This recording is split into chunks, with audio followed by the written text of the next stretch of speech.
বিগত 5 বছৰত উন্নয়নৰ মুখ নেদেখাৰ অভিযোগ বোকাখাত সমষ্টিৰ উত্তৰ পূব কাজিৰঙা গাঁও পঞ্চায়তৰ ৰাইজৰ নিৰ্বাচনৰ সময়ত দিয়া প্ৰতিশ্ৰুতি পালনত ব্যৰ্থ বিজেপিৰ দখলত থকা পঞ্চায়তটোৰ প্ৰতিনিধি 5 বছৰত সমাধান নহল পঞ্চায়তখনৰ এটাও সমস্যা যাৰ বাবে পঞ্চায়তটোৰ 1200 ভোটাৰৰ ভোট বৰ্জনৰ সিদ্ধান্ত গ্ৰহণ আজিকো পতি নাপালে জলজীৱন আঁচনিৰ পানী যতে ততে পৰি ৰৈছে পানীৰ পাইপ টেপ উন্নয়নৰ মুখ নেদেখা পঞ্চায়তটোৰ জনপ্ৰতিনিধিয়ে প্ৰতিখন আঁচনিতে দুৰ্নীতি সংঘটিত কৰাৰো অভিযোগ উত্থাপন কৰিছে ৰাইজে আৰু এই সন্দৰ্ভত এক প্ৰতিবেদন আগবঢ়াইছো মনোজ প্ৰতিম শইকীয়াৰ সমাগত পঞ্চায়ত নিৰ্বাচন আৰু আগন্তুক পঞ্চায়ত নিৰ্বাচনত কাজিৰঙাৰ এখন গাঁৱৰ ৰাইজে ইতিমধ্যে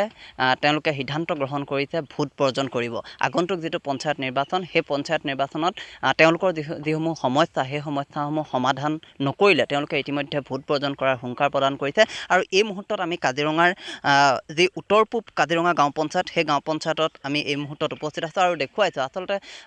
চৰকাৰৰ আচলতে যিসমূহ আঁচনি সেই আঁচনিৰ পৰা সম্পূৰ্ণৰূপে বঞ্চিত হৈছে এখন গাঁৱৰ ৰাইজ আৰু আমি এটা কথা ক'ব খুজিছোঁ যে ইয়াৰ যিসমূহ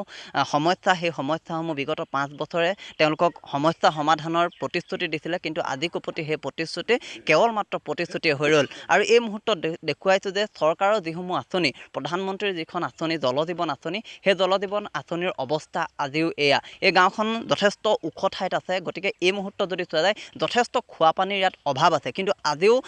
এই যিখন জলজীৱন আঁচনি এই আঁচনিৰ পৰা তেওঁলোকে সম্পূৰ্ণৰূপে বঞ্চিত আৰু এই মুহূৰ্তত যদি চোৱা যায় গাঁৱৰ যিসকল লোক সেই লোকসকল ওলাই আহিছে আমি এই মুহূৰ্তৰ পৰিৱেশটো দেখুৱাইছোঁ আচলতে বিভিন্নজনৰ এটাই কথা যে আগন্তুক যিটো পঞ্চায়ত নিৰ্বাচন সেই পঞ্চায়ত নিৰ্বাচনৰ আগত যদিহে এইসমূহ সমস্যা পানী যোগানকে ধৰি বাকী যিসমূহ তেওঁলোকৰ সমস্যা সমাধান নকৰিলে প্ৰায় 1200 ভোটাৰে তেওঁলোকে 1200 ভোট তেওঁলোকে বৰ্জন কৰিব আৰু এই মুহূৰ্তত আমি ইয়াৰ যিসকল লোক সেই লোকসকলৰ সৈতে কথা পাতিম মই আপোনাৰ ওচৰলৈ আহিছোঁ ইতিমধ্যে আপোনালোকে কৈছে যে ভোট বৰ্জন কৰিব কিয় আপোনালোকে এই সিদ্ধান্ত ল'বলগীয়া হ'ল বা কি ক'ব চক নিশ্চিতভাৱে আমাৰ যিটো অসম চৰকাৰৰ যিটো জলযোগৰ যিটো মিছন তেওঁলোকে ঘোষণা কৰিলে অসমত এতিয়া আপুনি চক এই অঞ্চলটোত কেনেকুৱা এটা পাহাৰীয়া অঞ্চল গতিকে এই অঞ্চলটোত ইমান ধুনীয়াকৈ কৰিব পৰা এটা অৱস্থাত তেওঁলোকে যিটো দুৰ্নীতি ধৰণৰ কামটো কৰিলে এই কামটো আপোনালোকে নিজে প্ৰত্যক্ষ কৰিছে গতিকে এইটোকা ক্ষেত্ৰত আপুনি নিজে চিন্তা কৰক যে আমি কেনেকুৱা ধৰণৰ পদক্ষেপ ল'ব লাগিব সেইকাৰণে আমি অনাগত দিনত যিটো পঞ্চায়ত ইলেকশ্যন হৈ আহিছে পঞ্চায়ত ইলেকশ্যনৰ আগমুহূৰ্তত যদি এই কামবিলাক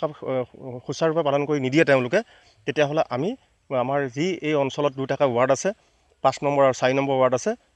প্ৰায় 1200ৰ অধিক ভোটাৰ আছে গতিকে 1200ৰ অধিক ভোটাৰে আমি ভোট বৰ্জন কৰিবলৈ বাধ্য হ'ম এই যিখন আঁচনি এই আঁচনিখন আচলতে জলজীৱন নহয় এইটো ধনজীৱনলৈ পৰিণত হৈছে এইটো একদম নিশ্চিতভাৱে যে এইটো এটা জেজেএমৰ যিটো মিনিং